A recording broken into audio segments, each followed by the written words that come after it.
Starting your lock or natural hair journey is oh so rewarding, but can be extremely stressful when you start to consider what products to use. If that's you, then look no further.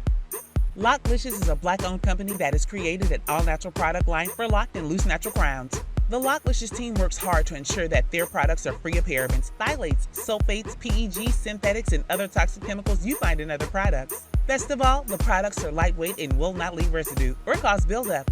Go to loclicious.com to start treating your crown like royalty.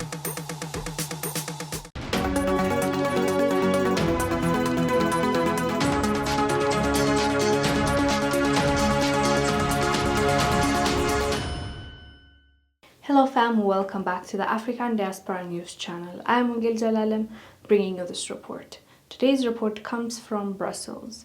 A Nigerian woman has lost her life. She was working as a prostitute and she was only 23 years old. She was stabbed 17 times and now a street is going to be named after her. Her name is Eunice and she traveled all the way to Brussels to find work, but unfortunately she fell into the trap of human traffickers. What they told her and what actually happened to her is two different things. She fled her country, Nigeria, trying to find a better life for herself, trying to work. The plan was never to be a prostitute. The plan was to go to Europe and work hard and support the family. But that's not what happened, because the people she paid to get her to Europe weren't the people that she thought they were. They were actually human traffickers. So on the way to Brussels, she was violated by those same men that she thought were taking her to Europe. She thought they're the middlemen. You pay them, they take you, and that's pretty much it. And there are people like that, so that's what she thought. But that's not what happened. On the way there, she faced the most horrifying thing you can imagine, being violated. And she was a young girl when that happened to her. They took her to Brussels and they tell her, we brought you all the way over here. Now you owe us over $50,000.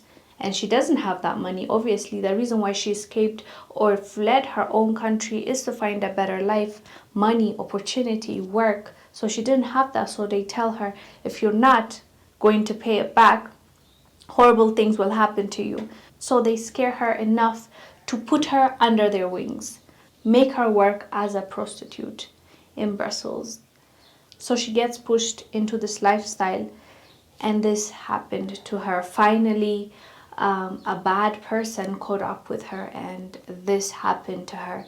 Very sad story. Brussels said that they will name a street after her, and sex work is not necessarily legal in Brussels, but it's also like it has loopholes, so technically it's also not illegal. So people, activists and organizations that were created for, helping or protecting sex workers have been speaking up about this, and they said a lot of this keep happening because women are not protected in this industry, and they are not seen as human beings. Hence, when something happens to them, they also can take it to authorities, and it's like a crime that never happened. So they are also speaking up about this. My thoughts on this is, at the end of the day, it was something that she was pushed towards, and she was very young, so her life matters as much as anybody's life. So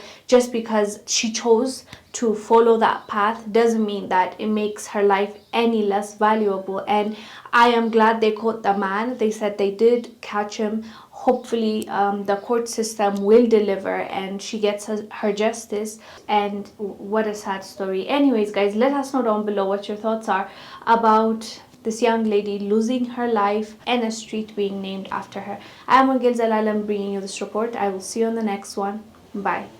Thank you for watching. Make sure to subscribe to our YouTube channel and download the African Diaspora News Channel app, now available on Google Play and the Apple App Store.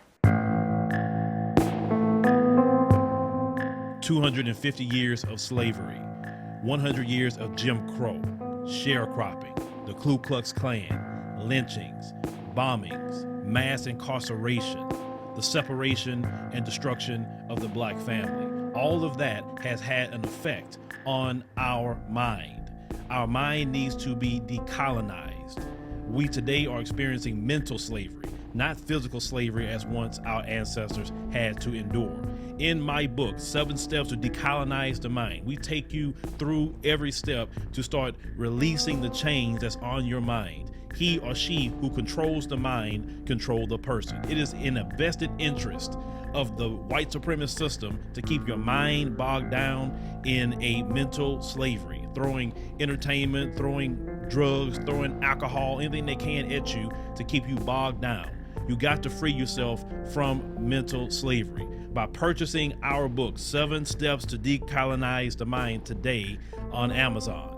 Make sure you share it with your family, share it with your friends. Everyone can benefit from decolonizing the mind, because once your mind is decolonized, you will never be put to sleep again.